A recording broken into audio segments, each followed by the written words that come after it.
Dear friends, may the grace, mercy, and peace of the risen Christ be with all of you on this Easter morning.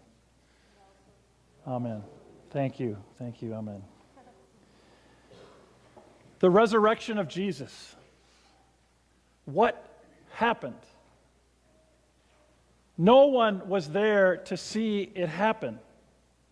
A common reality in all of the resurrection stories, most of which go from cross to burial to empty tomb to the appearance of the risen Christ, the common reality among them is that there were no eyewitnesses to the actual thing that happened between the burial and the empty tomb. And yet, we are called to trust in a promise, a truth, a mystery even, that finally life overcomes death, not only for us, but for all of creation. Even if we can't explain it, we can embrace it, and we do. And yet, that's also the challenge. Frankly, if you are like me, trusting in, embracing the truth that life overcomes death is a daily challenge. It's something that I need help with. I need to be reassured of this promise that is central to our faith. Luke has more to say about the resurrection of Jesus than either Mark or Matthew. In Luke, there are actually 3 events or 3 chapters to the resurrection story, all that happened on the same day. This, the one that I read moments ago, is the first one. And what makes this one different from the other 2 is that the risen Jesus doesn't actually appear in this story, like he does in the encounters that follow if we continue reading in the 24th chapter of Luke. Here, a group of women, part of the community of disciples, they have come to care for the lifeless body of Jesus very early in the morning on the 3rd day. They are met by 2 strangers who ask them why. Why are they looking for the living among the dead? Don't they know that Jesus has been raised? It's an abrupt and shocking revelation. Are they to take these 2 strangers at their word? Why would they? They are confused, perplexed, uncertain, even terrified. But then after a while, they do remember something that Jesus had said about being handed over and crucified and rising, which in the midst of their grief, they had forgotten. It's not until they go to the 11 and the others that Luke describes the reaction not of the women but of the others, that this was an idle tale.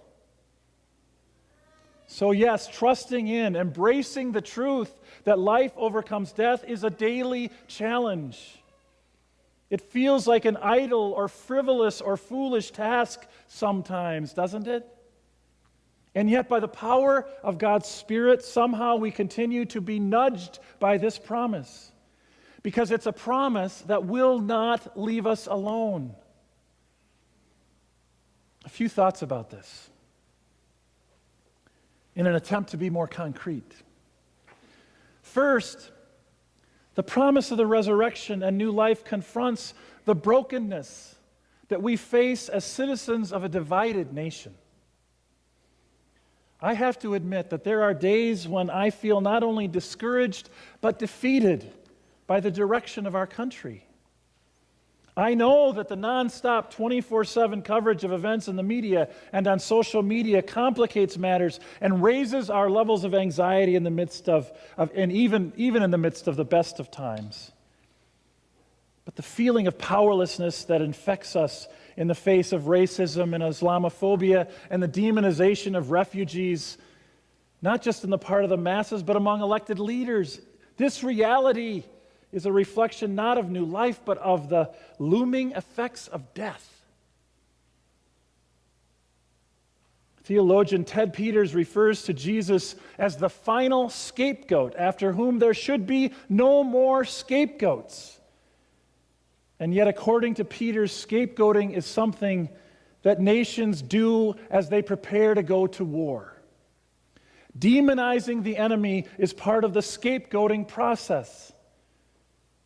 Scapegoating is being used as a tool to rally the angry mob. And the enemy to be demonized is not a foreign power that would seek to do us harm, but is the person of color, or the person of another religion, or the trans person, or the migrant in search of a better life. Scapegoating. All of these things become active forms of resistance to resurrection and new life.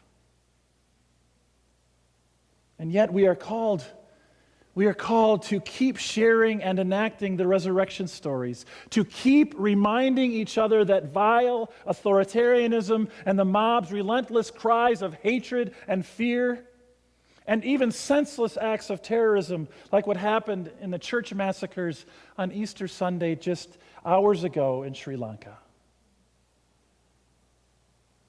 Ultimately, these things cannot withstand the thrust of new life that God promises to give in Jesus Christ. We need each other. We need community so we can remind each other of this promise. A second thing, the promise of resurrection and new life informs our path forward as a congregation. So you who are guests today and visitors, bear with me for a few moments.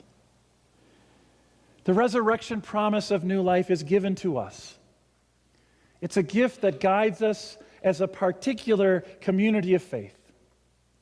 As we enter the process that will lead to our making some important decisions about the future of our congregation, our spiritual foundation must be one of missional possibility born out of the resurrection. We cannot only attend to the financial and property bottom line. We must do this too. We cannot only focus on ourselves. We must also move outside of ourselves to listen for those places where new life is springing up, where God is at work, and where we might have our imagination stretched and discover new ways to participate in God's mission of new life. For example, we may know that something needs to happen with the education wing, that building over there, if we are going to stay on this corner. We may even have some really good ideas about what is to be done and how to do it. But we must start with why. And the why cannot only be that the building is in bad condition and is not sustainable. The why must also be to discover to what greater purpose are we being called. What is there yet for us to do? Not only for our survival, but for the sake of God's mission, that whatever we do might convey hope and new life for God's people in this neighborhood and beyond. A third thing, the promise of resurrection and new life speaks into the deep grief we experience in the course of our lives. This has been a difficult year for many within our community of faith who have experienced untimely death and challenging illnesses. The resurrection promise of new life does not wipe away grief, but it always looks for a way to break in. And it happens differently for everyone. When we commend one who has died into God's eternal care, we do so with words that exude great confidence. And yet, the pain of grief keeps us vulnerable for a long time, if not forever.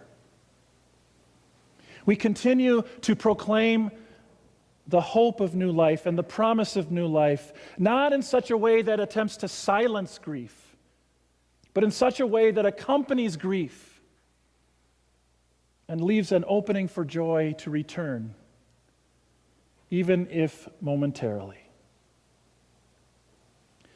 A traditional South African Xhosa song is sung to give courage.